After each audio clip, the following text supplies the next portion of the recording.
नमस्कार, शिखास voice welcomes you. आज के वीडियो में हम बात कर रहे हैं शुभ विवाह के बारे में, शादी ब्याह के बारे में। बेसिकली आज हम एक उपाय के बारे में बात करेंगे जो कि होगा अगर किसी का विवाह हो नहीं पा रहा है, रिश्ता ही नहीं आ रहा है, रिश्ता सामने है लेकिन बात कुछ बन नहीं पा रही है, बात बन जाती है लेकिन फिर किसी कारण से टूट जाती है, कोई ना कोई जाना अनजाना कारण ऐसा बन जाता है। आपको लगता है किसी ने टोक लगा दी है, किसी की नजर लग जाती है या फिर कोई दोष है। अगर ऐसा कोई भी रीजन है तो उसके लिए ये बहुत ही शुभ उपाय होगा, बहुत ही सात्विक उपाय होगा। और हाँ, इसके रिजल्ट्स भी मैंने अच्छे आते हुए देखे हैं, मैंने कहीं पर ये सुना था, इसको ऑब्जर्व किया, इसके रिव्यूज देखे और उसके बाद अब मैं ये यहाँ पर शेयर कर रही हूँ। साथ ही साथ हम थोड़ा सा एक्सप्लेन भी करेंगे, तो चलिए वीडियो को पूरा जरूर देखिएगा। बहुत ही प्यारा सा उपाय है, बहुत अच्छा सा आपको लगने वाला है। तो मैं हूँ शिखा और हम बात कर रहे हैं शुभ विवाह से जुड़े उपाय के बारे में। चलिए आगे बढ़ते हैं। अगर ये उपाय हमें किसी कन्या के लिए करना है या फिर ये उपाय हमें किसी लड़के के लिए करना है तो ऑलमोस्ट सेम है, बस थोड़ा सा बीच में कुछ एक चेंज होगा, उसी को हमें ध्यान रखना है। करना क्या है, गुरुवार के दिन सुबह सुबह 5 हल्दी की गांठ लेनी है। तो ये है वो जादुई वस्तु, हल्दी की गांठ। ये गिनती में होगी 5। और हल्दी की गांठ हम क्यों ले रहे हैं, क्योंकि हल्दी जो है वो है बृहस्पति ग्रह की शुभ कारक वस्तु। बृहस्पति ग्रह जब भी किसी का विवाह, किसी का सुख, किसी की समृद्धि देखनी होती है तो जनपति एनालिसिस में, होरोस्कोप रीडिंग में सबसे पहले बृहस्पति ग्रह को ही देखा जाता है, पूजा भी जाता है। तो बात चाहे लड़के की हो या फिर लड़की की, हम 5 हल्दी की गांठ यहाँ पर लेंगे। तो एक तरह से हम बृहस्पति ग्रह से मदद मांग रहे हैं, उनकी सहायता ले रहे हैं इस उपाय को करने में। अब अगली सामग्री होगी कि अगर हम किसी लड़की के लिए या लड़की स्वयं कर रही है, उसकी बहन कर रही है, उसकी माता कर रही है, उसका कोई सगा संबंधी इस उपाय को कर रहा है तो हम पीले रंग का रुमाल लेंगे।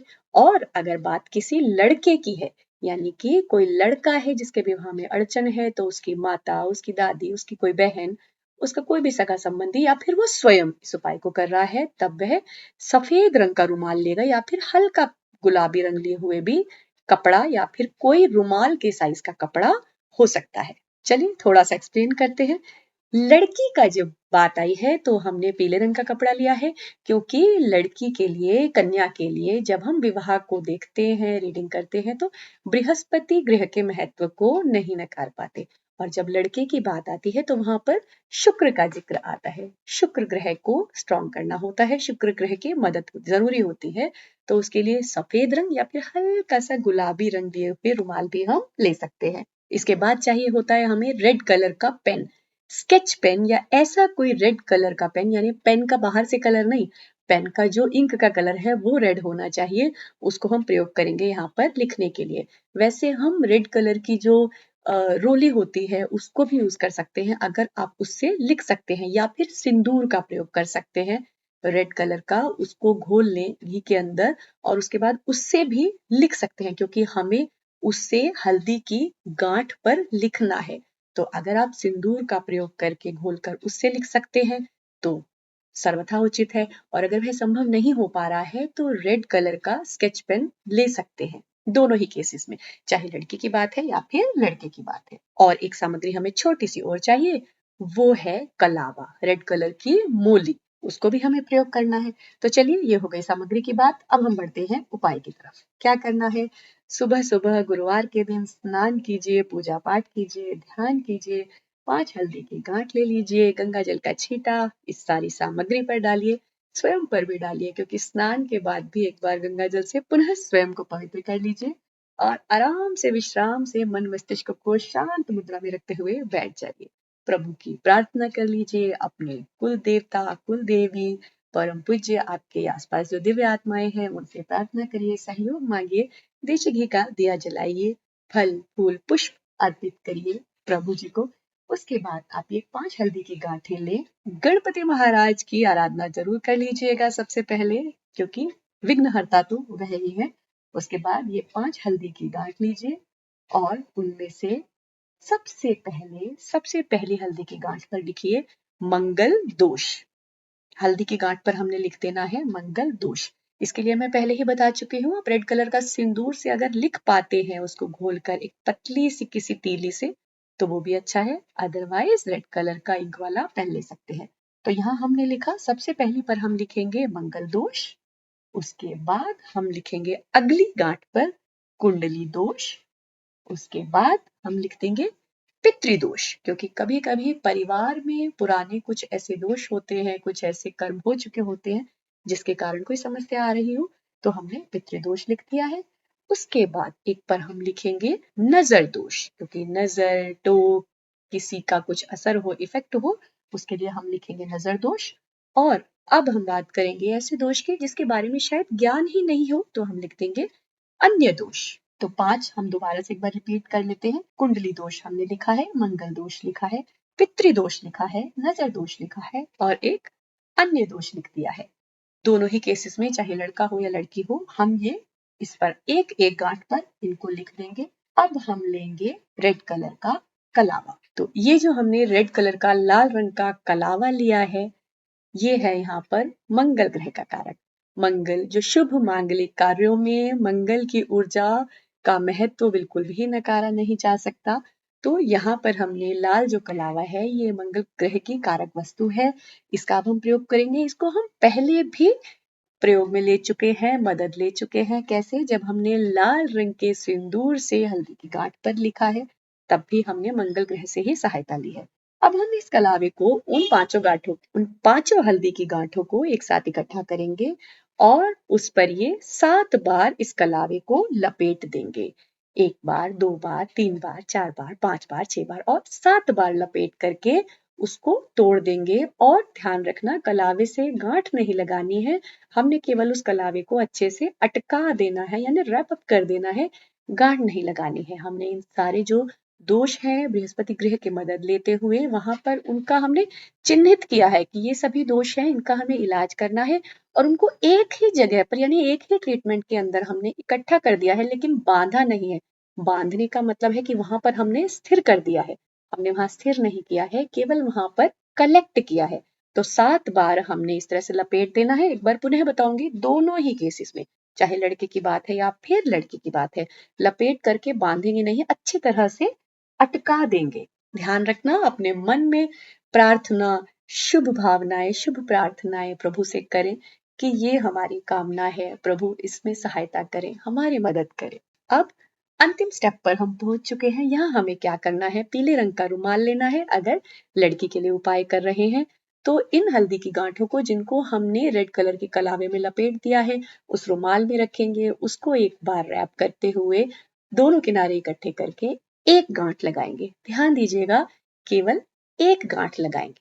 और अगर ये लड़के के लिए है तो क्या करना है, सफेद रंग के रुमाल में उसी तरह से इन हल्दी की गांठों को रखा है, रैप किया है और एक गांठ लगानी है कस के। यहाँ पर हम सफेद रुमाल भी ले सकते हैं और हल्का गुलाबी रंग का रुमाल भी ले सकते हैं। रुमाल या फिर कोई भी कपड़ा, केवल साइज में यहाँ पर मेंशन कर रही हूँ कि ऐसा कुछ साइज हो सकता है। हमने उनको एक गांठ लगाकर बांध दिया है। साथ ही साथ मन में ध्यान, शुभ प्रार्थना में लगा रहना चाहिए। अब हमने ये जो पोटली बनाई है, इस पोटली को वो कन्या जिसके विषय में हम प्रार्थना कर रहे हैं उसके मस्तक से लगानी है। वह स्वयं भी हाथ जोड़े और उसके बाद इसको हमने अपना जो पवित्र स्थान है, जो पूजा स्थान है या कोई भी ऐसा शुभ स्थान है जहां पर कि हम पवित्रता का ध्यान रखते हैं, वहां पर किसी भी तस्वीरों के पीछे इस तरह इसको रख दें कि ना तो बार बार देखें, ना बार बार छुएं और ना ही बार बार हिलाएं। यानी वहां पर हमने प्रभु को उनकी सुरक्षा में, उनके संरक्षण में समर्पित कर दिए हैं सारे दोष एकत्र करके कि अब आप इनको संभालें और ये हमारे सामने जीवन में किसी तरह की बाधा ना लाए। हमने यहाँ पर परमात्मा की तस्वीरों के पीछे कहीं ऐसे स्थान पर इनको रख देना है। ऐसा ही लड़के के केस में भी करना है। जो हमने रुमाल में बांधा है उसको तस्वीर के पीछे कहीं पर रख देना है, जहां पर फिर वही बात, न बार बार छुए, न देखें, ना ही उसको बार बार बिना किसी जरूरत के हिलाएं। यदि लड़के के बारे में है तब भी उस रुमाल को जिस सफेद रुमाल में या गुलाबी रुमाल में हमने बांधा है लड़के के मस्तक से टच करवाना है, प्रार्थना करनी है और उसके बाद उसी प्रकार से रख देना है। अब यहाँ मैं दोनों को एक साथ बता रही हूँ लेकिन ऐसा नहीं है कि एक साथ ये होना है। अगर आप लड़की के बारे में कर रहे हैं करिए, अगर आप लड़के के बारे में कर रहे हैं करिए। अगर कोई दो हैं जो कि एक दूसरे से ही कुछ ऐसा रिश्ता करना चाहते हैं तो वो दोनों एक साथ भी कर सकते हैं। एक साथ यानी कंटेम्पररीली साइमल्टेनियसली हम कहेंगे यहाँ पर कर सकते हैं, लेकिन आप अपने विषय में या अपने किसी सगे संबंधी के विषय में भी इसको कर सकते हैं। अब हमने वहां पर समर्पित कर दिया है। समर्पित करते हुए अपनी प्रार्थना को, अपनी भावनाओं को वैसा ही बनाए रखना है और प्रभु से प्रार्थना करते रहने हैं। उसके बाद क्या करना है, जब यह शुभ कार्य संपन्न हो जाएगा तब हमने इस पोटली को उठाना है, प्रणाम करते हुए बहते हुए जल में प्रवाहित कर देना है। यानी हमने बृहस्पति ग्रह से, मंगल ग्रह से, शुक्र ग्रह से सहायता लेते हुए अपनी शुभ भावनाओं के साथ इस शुभ कार्य को संपन्न करने में उनकी सहायता ली, उनको प्रणाम किया, परमात्मा से मार्गदर्शन लिया। इस पोटली को चलते पानी में हमने प्रवाहित कर दिया है। चलते पानी में प्रवाहित यानी बहता हुआ पानी, उसको चलता पानी कहा जाता है। एक ठहरा पानी होता है, एक चलता पानी होता है। तो बहते हुए जल में हमने प्रवाहित कर दिया है जिससे कि जो भी कुछ दुष्प्रभाव है वो जो जल है वो उसको दूर ले जाए और स्वच्छ बना दे, जो मलिनता है उसको मिटा दे। अच्छा, बहते हुए जल में जो उपाय होते हैं उसके विषय में भी हमारे चैनल पर एक वीडियो है, आप चाहे तो उसको भी देख सकते हैं। यहाँ पर हल्दी है जो कि शुभ कारक वस्तु है, इससे जल को कोई भी दुष्प्रभाव नहीं होगा। ये बात भी हम यहाँ पर ध्यान रख रहे हैं कि वातावरण को, एनवायरनमेंट को, एटमॉस्फेयर को, जल को, प्राकृतिक जो संपदाएं हैं उनको भी किसी भी प्रकार की हानि न पहुंचे। तो ये हमने इस उपाय का वर्णन किया है। आप इसको करके देखिए, जो नीडी है, जिनको जरूरत है उनके साथ शेयर करिए, अपने रिव्यूज यहाँ पर कमेंट्स में बताइए। अगर वीडियो अच्छा लगा है तो लाइक जरूर कीजिएगा, शेयर आप करिए जिसको जरूरत हो उसके साथ और कमेंट करके बताइए। चैनल को सब्सक्राइब कर लीजिए ऐसे और अच्छे अच्छे वीडियोस के लिए।